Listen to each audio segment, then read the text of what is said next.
Welcome back to Nature League. Our world is full of life, but not all life is created equal in terms of how humans view and value different species. Take rodents, for example. I recently did a Google search for the term rodent, and several of the top results included things like pest control and disease. In fact, one of the first 10 results I got was from the CDC, the US Centers for Disease Control and Prevention. On their rodents page, they note that rats and mice spread over 35 diseases worldwide. This is one reason that rodents in general don't have the best street cred when it comes to humans, and probably why humans have such negative views toward rodents overall. But rats and mice are only two groups of rodents, and it seems a bit unfair to let disease perceptions ruin the entire rodent party. Rodents are actually pretty incredible and are far more diverse than just rats and mice. The scientific order Rodentia also includes species like squirrels, beavers, porcupines, gophers, guinea pigs, and prairie dogs, though who knows why we felt the need to include pigs and dogs in the rodent naming process. One of the coolest features of rodents is that their incisors, which are a type of tooth,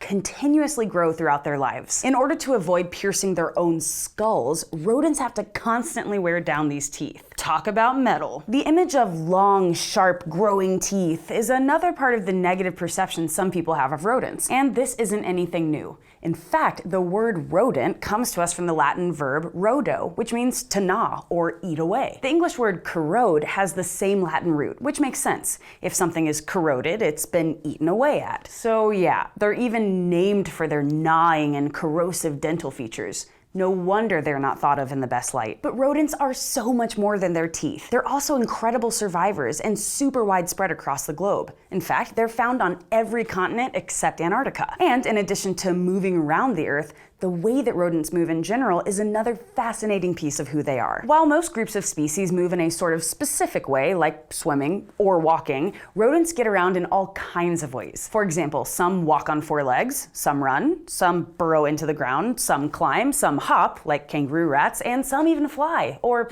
glide really, like flying squirrels. And while humans might not relate to the whole flying, hopping, or burrowing thing, some rodents have one major thing in common with humans: their ability to create and sustain highly complex social orders and dynamics. While some rodents like to have their alone time, others are incredibly social. The largest rodent on Earth, the capybara, falls into the latter category, and the internet took notice. And yep, that means my friend Adrian also took notice and had to ask me about the capybara's documented social time with a ton of other species. I feel like a lot of your knowledge about life on Earth comes from memes on the internet. And this is just a fact. This is not, I'm not making fun of you. No, that's true. You just see a meme and then you ask me, true or false? True or false? Are capybaras the Tom Hanks of the animal kingdom? Everyone loves them. Why? I figure we should actually talk through it and hit a little bit more about capybaras. Though this might require me knowing more about Tom Hanks, because as I was thinking about capybaras, I was like, I don't know if Tom Hanks is an herbivore, and so I'm not sure. I don't think that Tom Hanks is a vegetarian. I bet you a capybara would eat a fish. It seems like the kind of person that would eat a fish. You just think capybaras are the kind of person that would eat a fish? Yeah. Capybara's just walking along, grunting like a pig, because I imagine that's what they sound like a baritone guinea pig. Because that's what guinea pigs sound like, but at a soprano. Well, capybaras are the largest rodent on Earth. You take that back. They are, and they're beautiful. So I guess rodent just doesn't have to be a bad word here. Well, it's literally the name of like the group is Rodentia, so rodent and then IA. There we go, Rodentia. Even though it sounds like something that you'd see advertised on like it's like a hair growth. Morning news. Middle of the and we'll be right back to the stock exchange after this. Rodentia. For all your catheter needs or like for your hair growth. Yeah. So that's just a cool thing about them is that capybaras are the largest rodent, the largest species of rodent on Earth. And they're big. I mean, they're dog sized, dude. They're big, like medium dogs. So the question is Tom Hanks large? Larger than life? I'm trying to figure out. Larger than life? Here's the issue. You're asking me about a celebrity. I don't know much about him, so I can't compare the two. Okay, Tom Hanks. Let me tell you everything you need to know about Tom Hanks. Everyone loves Tom Hanks. Nobody has anything bad to say about Tom. This is on you, comment section. If any of you say anything bad about Tom, I'll find you and then I'll correct you politely. He seems like an affable guy. Yeah, just gets along with everyone. Nobody seems to have anything negative to say about him. And I feel like I see the picture of the capybara sitting next to an alligator. And No.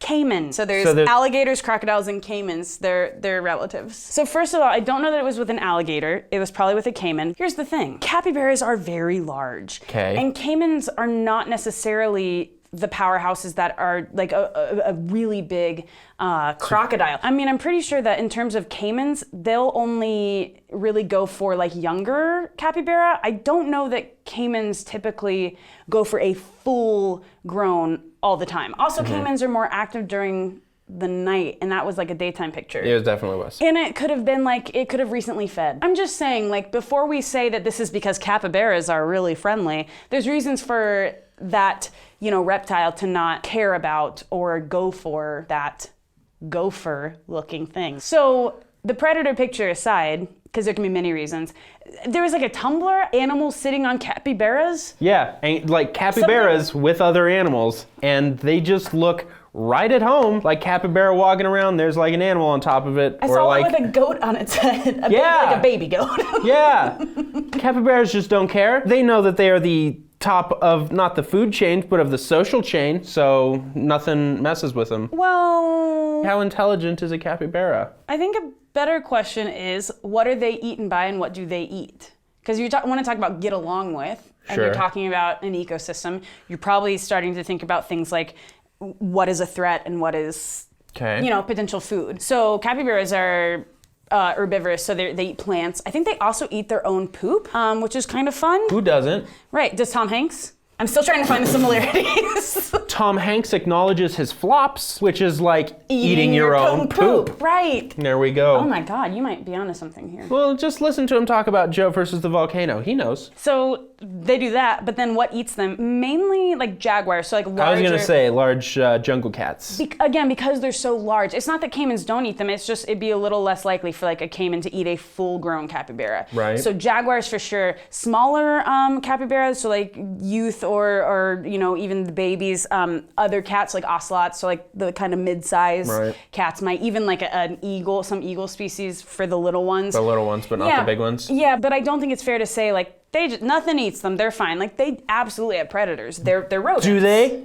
I literally just listed them, yes. Potential ones. Have you ever seen a capybara be attacked? Yes. There's footage of a jaguar eating one that I saw. I mean, don't watch it if you don't want to see a capybara die. You can watch it later. No! All right. No! Well, it exists. No! They're eaten by things. So you can't just say, like, they get along with everything. They do have some predators. But in terms of, like, allowing all the sitting, right? That's the big, like, meme thing with the capybaras is, like, things sitting on them. Here's the thing. In their own little social groups, they'll buddy up and have groups of, like, 40 sometimes. I mean, these are like highly social creatures. Usually groups of like 10, especially with young. But I mean, they've seen them in groups like close to 40 in size, especially during certain dry versus wet seasons. So anything that is that social and has that kind of social hierarchy, like probably is used to having things on it as long as it's not a jaguar's mouth, right?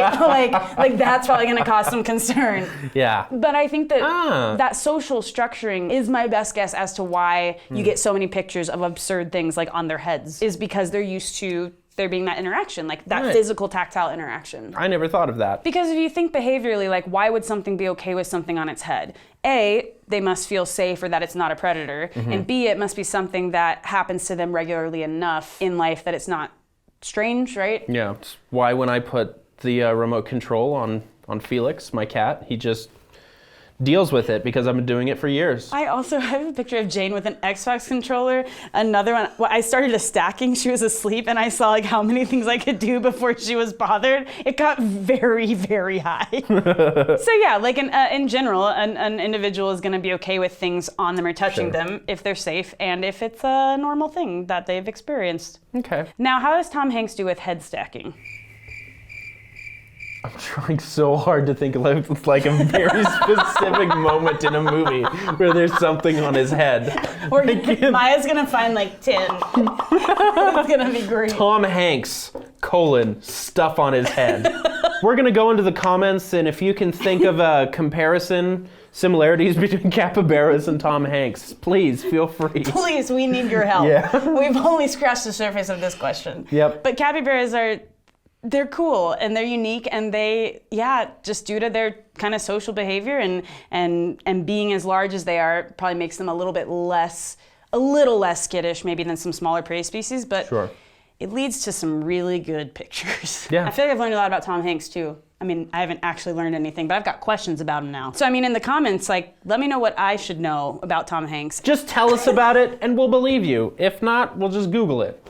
Look, I don't know enough about Tom Hanks to take a definitive position on capybaras being the Tom Hanks of the non-human animal kingdom, but I think Adrian was onto something when he noticed how interesting this species is. Capybaras are just one example of how incredible rodents are. And yes, while some rats and mice do significantly contribute to some human diseases, they are only a small piece of the rodent puzzle. There's so much we can learn from unpopular groups of species, and hey, we might even find adorable Tumblr pages of kittens on top of capybaras along the way. Thanks for watching this episode of Nature League. Do you have any interesting experiences or relationships with rodents? If so, share them in the comments below to continue the conversation. And to keep going on Life on Earth adventures with us each week, go to youtube.com/natureleague, subscribe, and share. Hey guys, we now have a Nature League pin on dftba.com. Click on the link in the description below to get yours.